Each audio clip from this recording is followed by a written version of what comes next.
Ang mensahe po ito ay patungkol po sa kalagayan ng ating kaluluwa.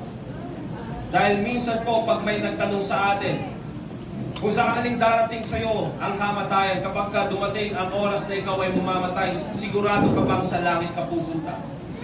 That's the message na gusto namin i-share ngayong hapon na ito. And simple lang naman po ang mensahe na ito. Tatlong prinsipyo lang na gusto kong mapakinggan ng bawat isa. Unang-una, ang kalagayan ng ating kaluluwa. Ano nga ba ang kalagayan ng ating kaluluwa? Intindihin po natin na tayo po bilang tao, hindi lang po, minsan ang nagiging focus lang natin is yung ating physical body. Pero nakakalimutan natin na meron po tayong kaluluwa na according sa Bible ay eternal. And ang sabi ng Bible sa Romans chapter 3 verse 23, "For all have sinned and come short of the glory of God." Lahat po tayo ay makasalanan at hindi nakaabot sa kaluwalhatian ng Panginoon. Pilit man natin gumawa ng mabuti sa pang-araw-araw natin, pero minsan po hindi natin nagagawa ang lahat ng bagay na yun dahil tayo po ay likas na makasalanan.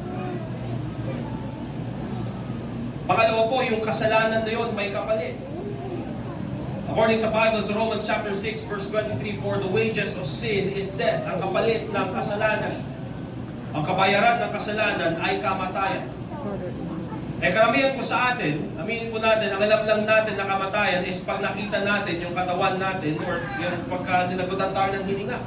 Yun yung alam natin na kamatayan. Pero according po sa Bible, meron pang pangalawang kamatayan na dapat po nating iwasan. In Revelation chapter 21, verse 8, ang sabi ng Bible, "And all liars shall have their part in the lake which burneth with fire and brimstone, which is the second death." So meron pong pangalawang kamatayan. Na dahil po lahat tayo makasalanan. And sabi nga, all liars, lahat naman po tayo nakapagsinungaling na sa ating kalampuan. And ang sabi ng Bible, "Shall have their part in the lake which burneth with fire and brimstone." Yun po ang second death. Nang kalagayan po ng ating kaluluwa ay lahat tayo ay makasalanan na papuntang impyerno. Now, kung masaklap man or masakit man tanggapin, pero yan po yung katotohanan.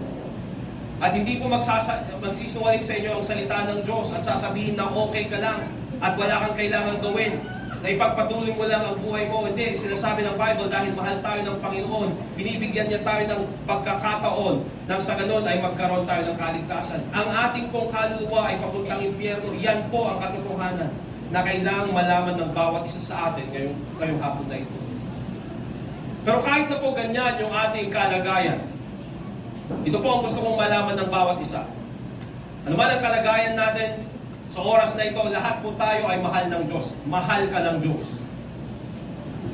Kaya po makikita natin ang kaligtasan sa pamagitan ni Kristo. Ang kaligtasan mula kay Kristo.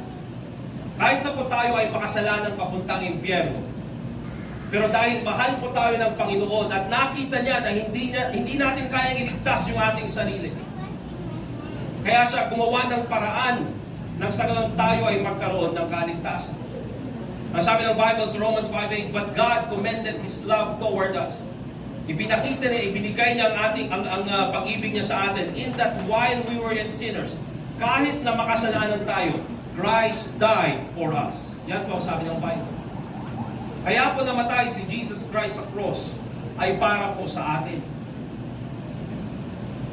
Kaya kung titignan po natin, kami po ay, ako po ay isang preacher ng Baptist Church. Pero hindi ko po sasabihin sa inyo na kung gusto yung matiyak ang langit, kailangan yung maging miyembro ng Baptist Church. Kasi hindi po yan ang turo ng salita ng Diyos. Ang sabi ng Bible, si Kristo ang namatay sa cross para sa atin.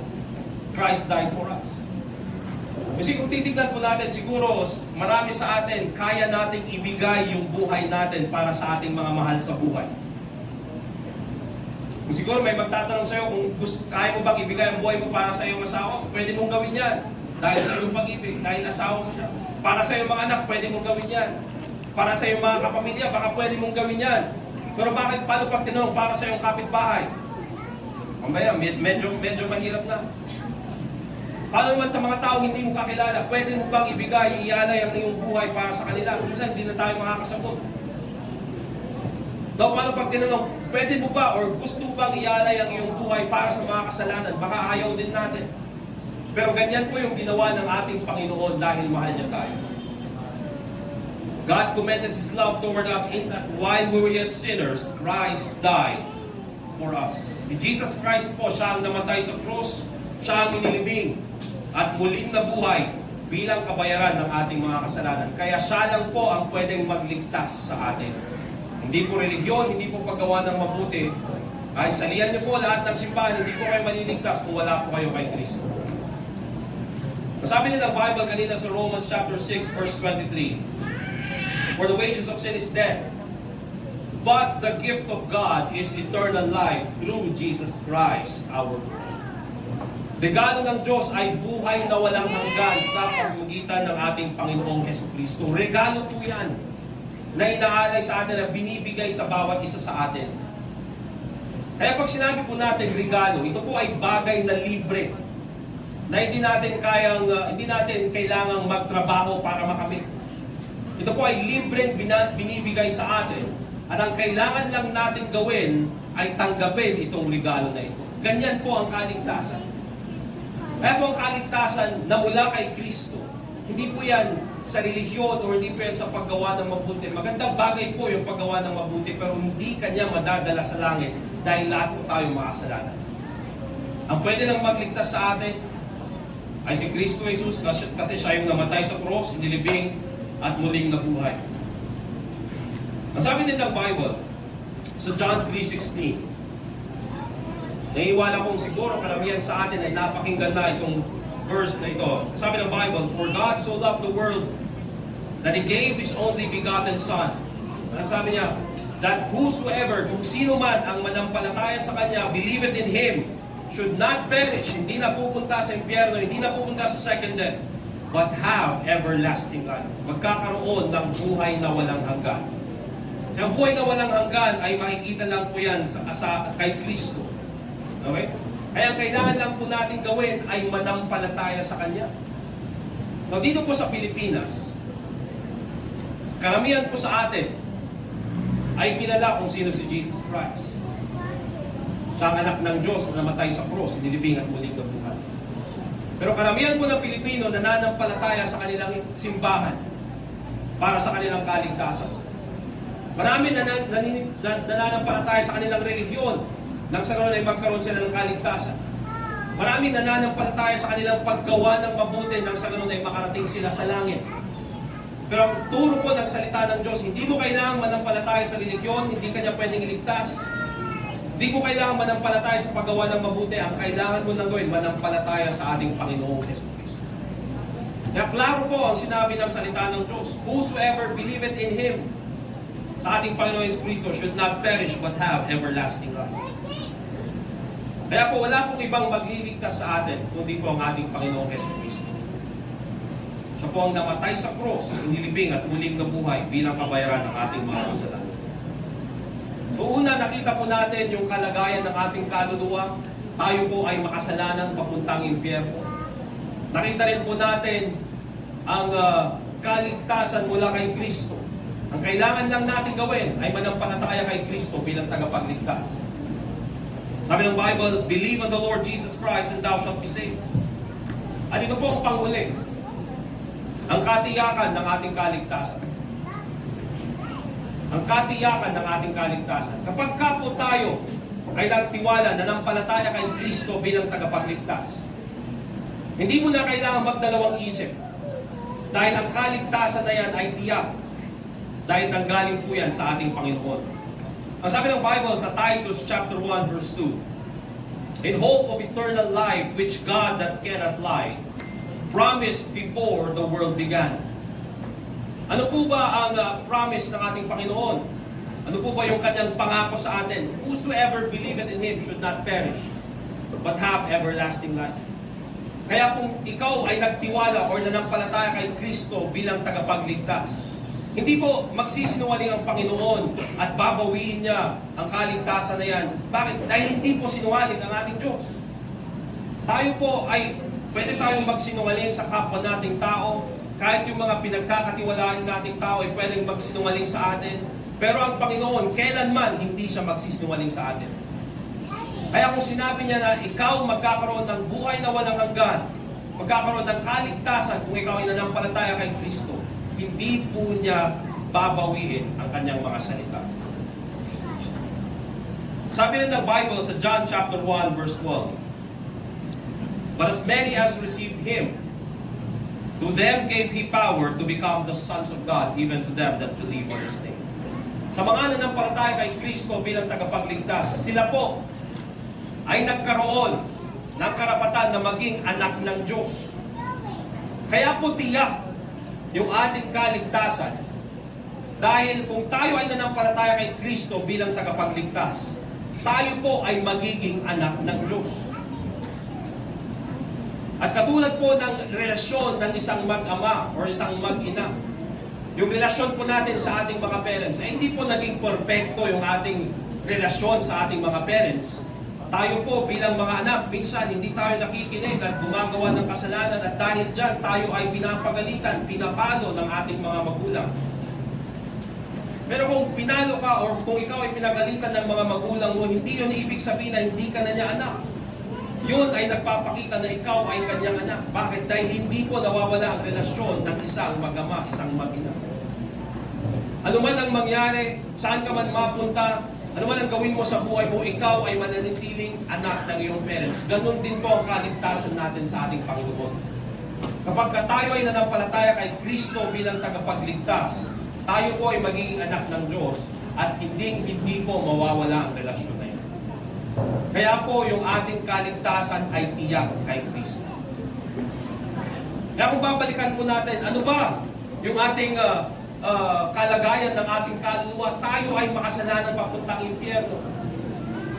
Pero buti na lang, mahal tayo ng Diyos at siya ay gumawa ng paraan, tayo naligtas. Ang ating kaligtasan mula kay Kristo. At ang kaligtasan na yan, mga kapatid, mga kaibigan, ay tiyak. Yan po yung katiyakan ng ating kaligtasan dahil nakita po natin sa salita ng Diyos. Now, ngayong nakita po natin yung mga katotohanan na yan, nakita po natin yung katotohanan about sa ating sarili. Ito na ang tamang oras para ikaw ay manampalataya kay Kristo bilang tagapagligtas. Huwag na po natin patagalin at hintayin pa na sasabihin natin, sa next week ko na lang siguro gagawin yan. Or bukas ko na lang gagawin yan. Ang sabi ng Bible, "Boast not thyself of tomorrow, for thou knowest not what tomorrow shall bring forth." Hindi po natin alam kung anong pwedeng mangyari sa susunod na mga araw. Hindi po natin alam kung kailan darating ang kamatayan sa atin. Kaya habang meron po tayong panahon at habang meron po tayong pribilehyo at napakinggan natin ang mensahe na ito po ang tamang oras para ikaw ay manampalataya kay Kristo bilang tagapagligtas. Ang sabi ng Bible sa Romans chapter 10, kung gusto mong manampalataya kay Kristo bilang tagapagligtas, sabi ng Bible, "And if thou shalt confess with thy mouth," sabihin mo na galing sa iyong bibig, "the Lord Jesus, and shalt believe in thine heart," na nanggaling sa iyong puso, "that God hath raised Him from the dead." Dahil totoo po, si Kristo ay namatay sa cross. Pero siya po ay nilibing at muling nabuhay. Hindi po siya nanatiling patay, siya po ay nabuhay. At ang sabi ng Bible, "thou shalt be saved." Ikaw ay maliligtas. Kaya po sa mga panauhin natin, sa mga staff na nakikinig, sa lahat po nakasama natin ngayong hapon na ito po ang oras na kailangan nyo manampalataya kay Kristo. Kung gusto nyo pong manampalataya kay Kristo, sundan nyo po ang aking panalangin. Gagabayan ko po kayo sa isang maiksing panalangin. Sabihin nyo po na galing sa iyong puso. Okay? At ang sabi ng Bible, ikaw ay maliligtas. Let's all stand up please. Tayo po tayong lahat. At sa mga gustong manampalataya kay Kristo bilang tagapagligtas, sundin nyo po ang aking sasabihin at gawin nyo totoo sa iyong puso. Sige po, manalangin po tayo. Hindi po natin kailangang ikahiya ito. Dahil marami pong tao gumagawa ng kasamaan at hindi nila kinakahiya. Ang ginagawa po natin ay para sa Panginoon. So manalangin po tayo, sundin niyo po ang aking sasabihin. Panginoon, alam kong ako isang makasalanan, napapuntang impyerno. Pero salamat po, binigay niyo si Kristo na namatay sa krus, inilibing, at muling nabuhay bilang kabayaran ng aking mga kasalanan. Sa oras na ito, ako'y nananampalataya sa Kanya na Siya lang ang pwedeng magligtas sa akin. Sa pangalan ni Jesus, Amen. Ang sabi ng Bible sa Romans chapter 10 verse 13, kung yan po ay ginawa mong totoo sa iyong puso, for whosoever shall call upon the name of the Lord shall be saved. Hindi po yan promise ng preacher na ito. Hindi po yan promise ng kahit sinong tao lang. Yan po, promise na yan ay nanggaling po sa ating Panginoon. Kaya po, ang kaligtasan natin ay secure through the Lord Jesus Christ. Salamat po sa oras na binigay nyo sa amin. Yan po ang mensahe gusto namin iparating sa inyo. Pwede na po kayong umupo. Thank you very much.